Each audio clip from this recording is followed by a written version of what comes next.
bavukanyi uyu munsi n'umunsi w'akanyamuneza ku Burundi no ku Barundi. N'akanyamuneza cyane cyane kuri jewe ubwanje n'umuryango wanje kuko turakwije imyaka 5 Imana idutoye mu bandi Barundi sinzi ngo abari twe tuja imbere y'iri hanga. Turakengurukira Imana rero kubona yaradushoboje katugira imbere hanyuma ushika uno munsi tukaba tutarahura n'ivyago iyo Mana nini nahazwe. Turamutse dukorana ngaho imbere y'Imana twese Abarundi uko turi dushaka kwigina Imana tuyisenga twongera tuyininahaza ku buntu bwayo ntangere.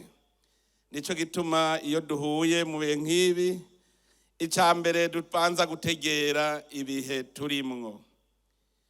N'urugendo rurerure, urugendo atarutandukaniye n'urugendo rw'abana b'Isirayeli. Muravye aho Abraham Imana yamuhera isezerano, mukaraba igihe Yosuwa yashikana bene Isirayeli mu gihugu c'amata n'ubuki, urugendo rwabaye rurerure. N'Uburundi rero natwebwe twafashe urugendo kuva tuvuye mu vyara vy'abakoroni gushika n'uyu munsi n'urugendo rurerure. Urwo rugendo twagenze rwabayemwo incungu nyinshi kuva mu 1962 gushika no mu 2015. Urugendo Abarundi barimwo bagana igihugu koko c'amata n'ubuki n'urugendo rurerure kandi twaruboneyemwo vyinshi.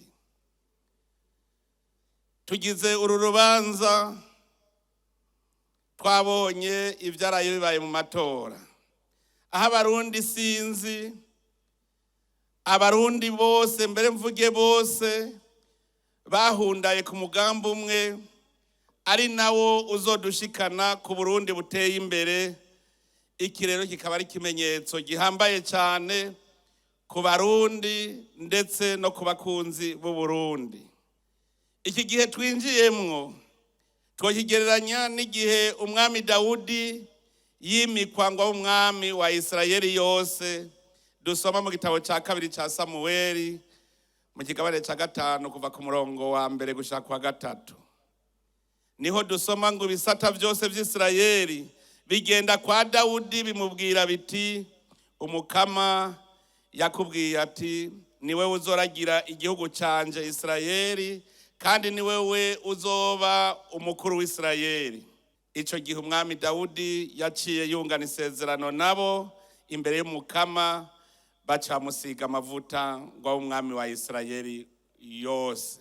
Aha mu Burundi wacu harageze kw'Imana yerekana vy'ukuri ico yatoreye umugambwe CNDD-FDD n'abagumyabanga, kwari kugira ngo ihurize hamwe ubusho bwayo, ubusho bw'Abarundi bwari bwarashwiragiye.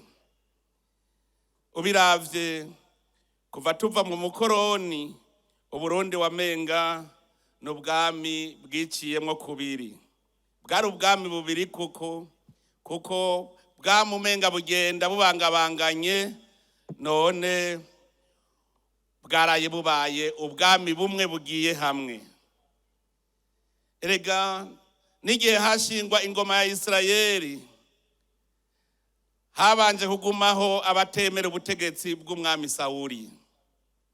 Dusomye mu gitabo ca mbere ca Samueli mu kigabane c'10 kuva ku murongo w'7 gushika ku 27. Igihe Samueli yimika umwami Sawuli yajanye n'intwari Imana yari yakabuye umutima. Vyerekana ko hariho abandi batari bwabone. Ngo ariko abantu b'imburakimazi ngo bavuze bati mbe uyu azodukiza gute? Baramukengera, ariko Sawuli we yagumye yitekaniye. Nahi iwacu niko vyagenze kuva umugambwe CNDD-FDD ugenwa. hagatorwamwo nyiricubahiro Petero Nkurunziza.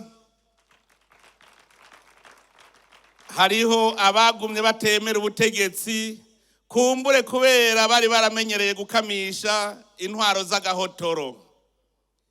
Mu gihugu c'Uburundi wamenga hari ubwami bubiri, naho ataco ubutegetsi butakora ngo abarundi bose bagire ubumwe. Ivyo tubandanije dusoma no ku ntwaro y'umwami Dawudi vyarabaye. Mu gitabo ca kabiri nyene ca Samuweli ngo abantu bo mu Buyuda ngo baraza basiga amavuta Dawudi ngo abe umwami w'umuryango wa Yuda, umuryango wa Yuda gusa.